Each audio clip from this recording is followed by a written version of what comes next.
우아하고 품격 있는 일상교육의 모든 것, 메타버스 스쿨 혁명 라이프스타일 교육 TV 김은영입니다. 오늘 법륜 스님의 금강경 강의 7번째 시간 제5열의 실견분 열애를 보다 여러분들과 함께 하도록 하겠습니다.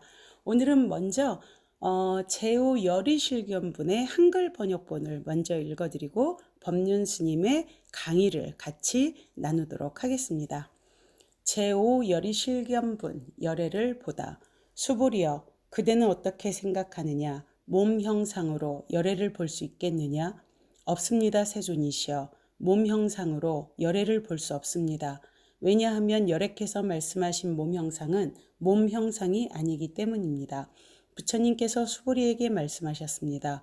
무릇 상이 있는 바는 다 허망하니 만일 모든 상이 아님을 본다면 열애를 보리라. 자, 그럼 법륜 스님의 강의로 한번 같이 나눠보시겠습니다. 내가 보고 있는 이 몸이 정말 부처더냐? 내 것이라는 상에서 벗어나지 못한 보시는 내가 그에게 내 것을 주었다는 마음으로 남습니다. 거기에서 보상 심리가 싹트고 그 싹이 자라 원망과 배신감의 열매를 맺습니다. 하지만 실상으로 본다면 본래 내 것이 없으므로 우리는 아무런 기대 없이 무주상보시를 할 수 있습니다. 부처님은 상에 집착하지 않고 행한 보시했다는 생각 없이 행한 보시의 복덕은 한량이 없다고 하셨습니다. 그런데 가르침을 되새기던 수보리는 의아한 생각이 들었습니다. 보시를 해도 내 것이 아니고 보시를 받아도 남의 것을 받는 게 아니라면 복을 짓는 일이란 없는 게 아닌가. 아무런 보시도 행한 바 없고 어떤 과보도 받을 바가 없다면 대체 무슨 인연으로 부처님은 저 거룩한 몸을 받으셨단 말인가. 부처님은 과거생으로부터 무량한 공덕을 지으셨는데 이제 복이라 부를 게 없다 하시니 과거생에 부처님이 지으신 공덕은 복덕이 아닌가? 부처님은 수보리의 이런 마음을 헤아리고 다시 묻습니다. 그대는 육신으로서 부처를 보았다 할 수 있겠느냐? 그대가 보고 있는 이 몸이 정말 부처이더냐? 그러자 수보리는 깜짝 놀라서 정신을 차립니다. 그리고 붓다는 육신이 아니라 깨달음의 지혜임을 되새깁니다. 대반 열반경을 보면 부처님은 열반에 드시는 순간까지 이 점을 강조합니다. 안 한다는 부처님이 열반에 드시려 할 때 슬픔에 젖어 묻습니다. 부처님께서 열반에 드시면 이제 저희는 누구를 의지해 살아야 합니까? 그러자 부처님이 말씀하십니다. 안 한다여 울지 마시오. 열애는 육신이 아니라 깨달음의 지혜입니다. 육신은 그대 곁을 떠나지만 깨달음의 지혜는 영원히 곁에 남아있을 것입니다. 깨달음을 얻어 마음의 문이 열릴 때 우리는 부처님과 함께 있습니다. 하지만 설령 살아있는 부처의 몸과 함께 있다 할지라도 내 스스로 깨닫지 못한다면 그것은 진실로 부처와 함께 있는 것이 아닙니다. 수보리여, 그대는 어떻게 생각하느냐? 몸 형상으로 열애를 볼 수 있겠느냐? 없습니다, 세존이시여. 몸 형상으로 열애를 볼 수 없습니다. 왜냐하면 열애께서 말씀하신 몸 형상은 몸 형상이 아니기 때문입니다. 부처님께서 수보리에게 말씀하셨습니다.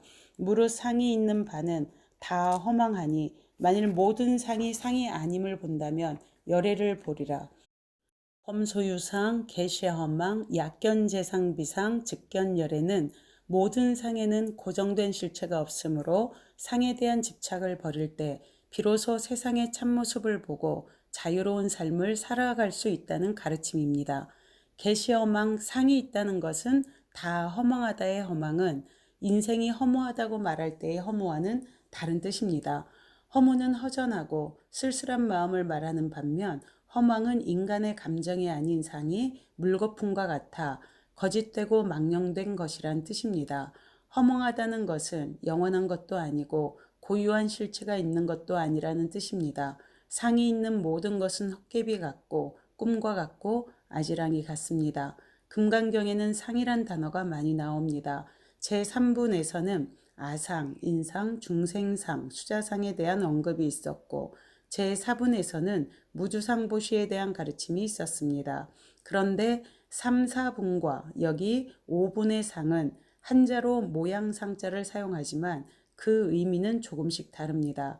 산스크리트어 원본에 각각 다른 낱말로 쓰여 있는 것을 구마라습 대사가 번역하면서 모양상으로 정리한 것입니다. 제3분의 상은 생각이라는 뜻에 가깝고 제5분의 상은 몸의 특징에서부터 기대감이나 고정관념까지의 넓은 개념입니다. 하지만 마음으로 그린 모양이든 바깥에 있는 대상이든 하나의 고정된 모양이란 점에서는 같은 맥락이므로 상으로 통일해 놓은 것으로 보입니다. 상이 허망함을 깨쳐야. 우주는 성주 괴공하고 육신은 생로병사하며 생각은 생주이멸합니다. 그 어느 것도 영원하거나 고정된 실체는 없습니다. 모든 존재는 무상이며 무하입니다. 하지만 그러한 진리를 외면하고 내가 지금 지향하는 목표, 지금 내 삶의 기준, 지금 내 눈에 그럴듯해 보이는 형상이 마치 불변의 최고 가치인 양 매달려 살아가는 게 사람들의 삶입니다. 이렇게 상에 집착하면 괴로움의 씨앗이 뿌려져 그 누구도 과부를 피하지 못합니다. 상이 허망함을 깨치고 모든 형상의 집착을 뛰어넘어야만 부처의 도리를 알고 자유와 행복의 참맛을 볼 수 있습니다. 주변을 돌아보십시오. 사람들은 언젠가는 행복이 손에 잡히기를 바라며 여기저기 바람과 기대의 씨앗을 심고 있습니다. 대학만 진학하면, 취직만 하면, 결혼만 하면 행복이 올 것 같습니다. 쥐약이 된 음식을 눈앞에 둔 쥐는 그 맛있는 냄새에 현혹되어 서로 먹으려고 다툽니다. 그 음식이 결국에는 죽음에 이르는 독약임을 모릅니다. 상이 허망함을 깨치지 못하는 한 인간의 삶 역시 독약이 든 음식을 놓고 경쟁하는 쥐와 다를 바 없습니다. 누구도 빼앗아갈 수 없는 행복은 겉보기나 물질로 얻어지는 게 아닙니다. 이 세상 누구도 부럽지 않은 마음의 풍요로움으로 이루어집니다. 물질에 대한 탐욕이 크면 클수록 마음은 더 큰 공허감에 시달리게 됩니다. 허망한 상에 더 많이 이끌린다는 것은 그만큼 고뇌의 씨앗을 더 많이 심고 있다는 말이기 때문입니다. 내 인생의 어떠한 번뇌와 괴로움도 나와 무관하게 하늘에서 뚝 떨어지는 법은 없습니다. 어리석은 이는 하늘을 보며 한탄하지만 현명한 사람이라면 자신의 마음과 행위를 돌아봅니다. 사라져버릴 내 몸을 보았다 한들 부처님의 제자 가운데 박할리라는 비구가 있습니다. 그는 몹시 중환병에 걸려 죽게 되자 자기를 돌봐주던 수행승들에게 부탁했습니다. 나를 위해 세존이 계신 곳으로 가주시오. 그리하여 세존께 나를 대신해 존귀하신 스승이시여 비구 박할리는 병을 앓고 있는데 매우 중태이므로 고통을 이기지 못하고 있습니다. 저 박할리는 세존의 발에 머리를 조아려서 절을 올립니다라고 예를 올려주시오. 그리고 존귀하신 스승이시여 부디 세존께서는 측은한 마음으로 비구 박할리의 병석을 한번 다녀가 주시지 않으시렵니까 하고 여쭈어 주기 바라오. 그러자 비구들은 부처님을 찾아가 박할리의 말을 전했고 부처님은 박할리가 있는 곳으로 병문안을 가셨습니다. 박할리는 부처님이 오시는 것을 보고 기뻐하며 자리에서 일어나 앉으려고 했습니다. 그러자 부처님이 말씀하셨습니다. 그대는 침대에서 일어나지 마십시오. 여기에 자리가 마련되어 있으니 나는 이곳에 앉겠습니다. 그리고 나서 박할리에게 물었습니다. 그대는 견딜만 한가요? 기력은 어떠한가요? 존귀하신 스승이시여, 저는 견딜 수 없습니다. 기력이 하나도 없습니다. 고통은 더 심해지고 좀처럼 나아지지 않습니다. 박할리여, 뭔가 미련이 남거나 후회스러운 일은 없습니까? 계율에 비추어 양심의 가책을 느낄 일은 없습니다. 하지만 스승님, 저는 오랫동안 부처님을 뵈러 찾아다녔는데 이제 더 이상 부처님을 뵙고 법을 구할 시간이 없습니다. 그것이 안타깝습니다. 그러자 부처님은 박할리에게 말씀하셨습니다. 그대가 사라져버릴 내 몸을 보았다 한들 대체 그것이 뭐란 말입니까? 박할리여, 사물의 참다움을 보는 자는 나를 볼 것이요 나를 보는 자는 사물의 참다움을 보는 것입니다. 박할리는 부처님의 말씀에 깨달음을 얻어 마침내 환희의 웃음을 지으며 숨을 거두었습니다. 부처님은 부처라는 상을 만들고 거기에 집착하는 제자를 그 상을 깨뜨리고 완전한 열반에 들게 해주셨습니다. 제자가 상을 우러르고 법을 추앙하기를 바랐던 게 아니라 법을 깨달아 자유로워지기를 원했습니다. 다시 한번요. 제자가 당신을 우러르고 법을 추앙하기를 바랐던 게 아니라 법을 깨달아 자유로워지기를 원했습니다. 진정한 자유란 무엇인가 다시 한번 생각하게 되는 대목인 것 같습니다. 그래서 부처님을 경배하며 의지하려는 제자의 마음을 칼로 베듯이 잘라버리고 죽음을 눈앞에 둔 마지막 순간까지 자기 삶의 주인이 되라고 일깨워 주신 것입니다. 무릇 형상 있는 것은 다 허망하니 거룩한 부처님의 모습도 예외가 아닙니다. 모든 것이 공한 이치에 늘 깨어 있어야 합니다. 남편이 나쁜 사람이라고 원망하며 지냈다면 나쁘다고 할 만한 실체가 없는 줄 깨쳐야 하고, 공부 안 하는 아이가 문제라고 걱정해 왔다면 문제라는 게 본래 없음을 알아야 합니다. 좋고 나쁨을 구분하는 기준, 문제라고 판단하는 기준은 다 내 생각일 뿐입니다. 그 사실을 깨달으면 괴로움은 순식간에 사라집니다. 본래 나쁜 것도 없고 본래 좋은 것도 없는 줄 알면 좋고 나쁘다는 상으로 생긴 온갖 시비와 갈등이 사라집니다. 그러면 내 인생이 행복해집니다. 흔히 전생에 복을 많이 지으면 부자가 되고 죄를 많이 지으면 가난을 면치 못한다고 말합니다. 얼핏 들으면 타당한 인과관계처럼 보이지만 실은 이것은 사람들이 물질적인 부를 지향하는 삶을 살기 때문에 생긴 말입니다. 부와 가난은 다만 하나의 상태일 뿐입니다. 다시 한번요. 부와 가난은 다만 하나의 상태일 뿐입니다. 이런 식의 전생 업보설은 유사일의 지배층의 논리로 이용되어 왔습니다. 왕이 절대 권력을 가지려면 왕은 백성과 다른 특별한 존재라는 것, 지배자가 될 만한 비범함을 타고났다는 것을 널리 알리고 합리화해야 했습니다. 왕이 된 것은 전생에 선한 일을 많이 했기 때문이고, 노예로 사는 것은 전생에 악한 일을 했기 때문이라는 식입니다. 신분과 계급차별이 존재하는 이유가 전생의 업보 때문이라는 생각을 확산시킴으로써 지배와 피지배 계급의 관계를 합리화시키고 심화시켜 나갔습니다. 이 카스트 제도가 인도에 바로 이러한 것들을 시스템화한 하나의 대표적인 예라고 볼 수가 있죠. 그러나 부처님은 그것이 사실이 아님을 명확하게 말씀하십니다. 세상에 존재하는 만물은 서로 다를 뿐입니다. 그 차이를 차별로 왜곡하는 건 바로 오랫동안 길들여진 우리의 잘못된 가치관 때문입니다. 세상에 존재하는 만물은 서로 다를 뿐입니다. 그 차이를 차별로 왜곡하는 건 바로 오랫동안 길들여진 우리의 잘못된 가치관 때문입니다. 바로 이것을 노예근성이라고도 이야기하는데, 우리가 너무 그러한 시스템에 오랫동안 길들여져 왔기 때문인 것 같습니다. 인간은 누구나 존엄한 존재입니다. 그러므로 내가 어떻게 태어났든 어떠한 몸을 가졌든 남자든 여자든 피부빛이 어떻든 그대로 존중되어야 합니다. 누구나 다 부처가 될 수 있습니다. 그러므로 몸의 형상으로는 결코 열애를 볼 수 없습니다. 안경을 벗고 세상을 보다. 젊은 시절 경주 포교당에 있을 때의 일입니다. 어느 날 사시 예불을 드리고 있는데 누군가 법당 문을 마구 두드려 댔습니다. 가볍게 똑똑 두드리는 게 아니라 문을 때려 부수듯이 두드려대는 것이었습니다. 그만 두드리겠지 하며 기도를 계속하는데 문 두드리는 소리는 영 그칠 기미가 없었습니다. 아무래도 아이들이 장난을 치는구나 싶어서 더 이상 참지 못하고 일어나 문을 열었습니다. 그런데 문 앞에는 뜻밖에도 한쪽 다리와 손이 없는 상의 군인 남자가 잔뜩 부은 얼굴로 서 있었습니다. 그 남자를 보는 순간 돈을 얻으러 왔구나 하고 생각했습니다. 그래서 지금 기도 중이니 잠깐만 기다리라고 해놓고는 다시 돌아와 예불을 계속했습니다. 그러자 그는 아까보다 더 세차게 문을 두드려 댔습니다. 저는 다시 나가 퉁명스러운 목소리로 말했습니다. 아니, 보시다시피 제가 지금 바쁘지 않습니까? 좀 기다리세요. 당신만 바빠? 나도 바빠.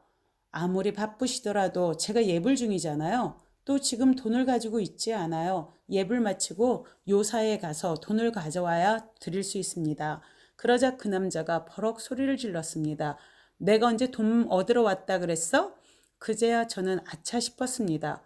그리고 보니 그때까지 남자에게 찾아온 이유를 묻지 않았던 겁니다. 그저 그의 겉모습만 보고 동량 얻으러 온 사람이라고 판단해 버렸던 것이죠. 그럼 여기 왜 오셨나요? 나 중대려고 왔소. 여기는 포교당이라 안 됩니다. 다른 절에 가서 알아보세요. 내가 몇 군데 가봤는데 가는 데마다 다 딴 데로 가라고 합디다. 몸이 불편한 사람이니 가는 곳마다 핑계를 대며 다른 절에 가보라고 한 게 분명했습니다. 저 또한 어린 학생들만 가르치는 포교당이라는 핑계를 대고 다른 절에 가보라고 했기에 속으로 뜨끔했습니다. 왜 중이 되려고 합니까? 내가 지금 마음이 답답해서 그래요. 그는 돈을 벌기 위해 월남전에 자원했다가 부상을 입고 귀국한 상위 군인이었습니다. 집으로 돌아온 뒤에는 얼마 되지 않는 연금으로 생계를 꾸려가기가 어려워 부인이 보따리 장사를 하게 되었다고 합니다. 그런데 부인이 장사를 하느라 늦게 들어오는 날이 잦아지자 부인을 의심하는 마음이 생겼습니다. 내가 몸이 이러니까 나를 무시하는구나 하는 생각에 분하고 억울했습니다. 그러다 보니 술주정을 하게 되었고 부인을 때리는 지경에까지 이르렀습니다. 가정은 점점 엉망이 되어 갔습니다. 부인은 집을 나갔다가 아이들 생각에 다시 돌아오기를 반복하는 상황이었습니다. 그런 식으로 몇 년을 살다 보니 이건 도저히 사람 할 짓이 아니라는 생각이 들었다고 합니다. 죽어보려고도 했지만 차마 그러지도 못하고 그래서 중이 되기로 마음을 먹었다는 것입니다. 그런데 이야기를 다 듣고 나니 그 남자가 어떻게 이 조그만 포교당을 알고 찾아왔는지 궁금해졌습니다. 여기는 어떻게 알고 찾아오셨어요? 누가 소개해 주던데요? 그러면서 그는 호주머니에서 구겨진 종이 한 장을 꺼냈습니다. 받아서 펼쳐보니 제가 시내에 뿌린 포교당 전단지였습니다. 그걸 보는 순간 저는 망치로 뒤통수를 얻어맞은 듯 멍해졌습니다. 그 전단지에는 이렇게 쓰여 있었습니다. 마음이 불안하고 답답한 자여, 여기 부처님께서 마련한 좋은 안식처가 있으니 이리로 오십시오. 그는 내가 뿌린 초청장을 받고는 포교당을 찾아온 것입니다. 그런데 나는 그를 본 순간부터 어떻게 하면 이 사람을 빨리 내보낼까? 그 한 가지 생각밖에 없었던 것입니다. 그동안 저는 제가 굉장히 양심적인 사람이라고 생각했습니다. 그런데 알고 봤더니 정말 괴롭다 하는 당사자가 오니까 시종일관 쫓아내기에 급급했습니다. 오히려 인생이 괴로운 줄도 모르는 어린이, 중고등학생, 대학생, 청년들은 불러 모아서 저 없으면 마치 큰일이라도 날 것처럼 인생이 고다, 고의 원인이 뭐냐 하면서 교리를 가르치고 있었던 것입니다. 그리고 내가 부처님의 가르침대로 산다고 스스로를 자랑스러워했지요. 그랬기 때문에 부처님 법에 어긋난 행동을 한다고 남을 비난하고 비판하고 잘못된 한국 불교계를 개혁한다고 데모도 했습니다. 그런데 지금 내 모습은 내가 비판해왔던 다른 누구보다도 더한 모순을 갖고 있었습니다. 나 혼자 청정한 척하고 나 혼자 정법을 하는 양 지금껏 살았는데 알고 봤더니 내 스스로가 모순투성이었던 것이지요. 불법은 산에 있는 것도 아니고 책 속에 있는 것도 아니고 삶 속에 있다고 생활불교를 주장해 놓고는 괴롭다고 온 사람을 쫓아내기 위해 불법이 산 속에 있다는 듯이 말하고 있었던 것입니다. 저기 산에 있는 절에 가서 출가하라고 여기는 젊은이를 포교하는 곳이라 안 된다고 말입니다. 그런 내 모습을 본 순간 말할 수 없는 충격에 정신이 멍해지고 넋이 나가 버렸습니다. 그 뒤 무슨 정신으로 어떻게 포교당을 나왔는지도 모릅니다. 발길 닿는 대로 가다 보니 경주 남산 칠부람에 와 있었습니다. 칠부람은 고등학생 시절에 스승이신 불심 도문 큰 스님을 따라 들어가 참선하고 정진하던 곳입니다. 지난 10년 동안 저작거리에서 쓸데없는 짓을 했다는 후회가 들었습니다. 이제 깨달음이 있기 전까지는 절대로 이곳에서 나가지 않겠다고 마음먹었습니다. 눈물이 한없이 흘렀습니다. 그렇게 칠부람 부처님 앞에 엎드려 사흘 밤낮을 눈물을 흘리며 지낸 뒤에야 비로소 차츰 정신이 들기 시작했습니다. 정신을 차리고 나니 지난 10년의 세월이 바로 보이기 시작했습니다. 나는 정법을 행하는 자다라는 교만을 가지고 내 식대로 포교한 시간이었습니다. 내가 정말 별 볼 일 없는 인간이구나. 모순 속에 살았구나 하는 것을 자각하게 되었습니다. 비록 위선적인 마음이었다 해도 포교 전단지를 만들어 뿌렸기에 그 남자를 만나게 되었고, 그 남자를 만나고 나서야 내가 가진 모순을 발견할 수 있었습니다. 그러지 않았다면 나는 내가 모순 덩어리라는 사실도 모르고 죽었을지 모릅니다. 그러니 지난 10년은 어떻게 보면 허송세월이었지만 또 어떻게 보면 내가 얼마나 어리석고 무지몽매한지를 깨달을 수 있게 해준 10년이었습니다. 오늘 비로소 그러한 나를 알아차렸다는 것이지요. 그 뒤 다시 포교당으로 돌아와 활동을 시작했습니다. 다른 사람이 볼 때에 그 전과 후 내 모습에는 아무 변화가 없어 보였겠지만 나에게는 그 전과는 완전히 다른 시간이 시작되었습니다. 우리는 누구나 다 자기 나름대로의 안경을 쓰고 세상을 봅니다. 아니, 나는 안경을 쓰고 있지 않아. 지금 내가 보고 있는 게 객관적 실제의 모습이야 라고 말합니다. 지금 꿈을 꾸고 있는 사람도 꿈속에서 보이는 세계가 현실이라고 장담합니다. 꿈에서 깨어나야만 그때까지 꿈속에서 헤맸다는 걸 알게 되듯이 안경을 벗어야만 그때까지 안경을 끼고 살았음을 알게 됩니다. 상에 집착했을 때 내가 지금 상에 집착하고 있구나 하고 알아차리는 것이 바로 상이 아닌 줄 아는 것입니다. 모든 상이 상이 아님을 알고 상이 있는 모든 것이 허망함을 알면 그때 비로소 세계의 참 모습이 드러납니다. 왜 이렇게 자꾸 울컥울컥한지 모르겠네요. 지금 사로잡힌 생각에서 벗어나 내가 정말 내 식대로 사람을 보고 내 식대로 세상을 봤구나 하고 알게 되면 참회와 기쁨의 눈물을 함께 흘리게 됩니다. 그렇게 진실을 깨친 눈으로 인생을 보면 온갖 괴로움이 사라집니다. 행복한 사람, 자유로운 사람으로 다시 태어나 세상에 도움이 되는 보살의 삶을 살게 됩니다. 정말 좀 너무나 뭉클하고 감동이 오네요. 스님이 그 칠부람에 가셔서 정말 밤새도록 하염없이 눈물을 흘리셨다는 부분이 왠지 굉장히 막 너무나 뭉클해요.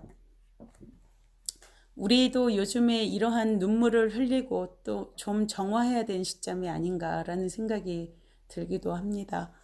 진실을 깨친 눈으로 인생을 보면 온갖 괴로움이 사라진다는 법륜 스님의 말씀 명심하고 상에 사로잡히지 않는 삶을 살아가기 위해서, 그래서 행복한 사람, 자유로운 사람으로 다시 태어나서 세상에 도움을 주는 보살행을 행하는 삶을 살아가도록 더 수행정진하도록 하겠습니다. 여러분 감사합니다.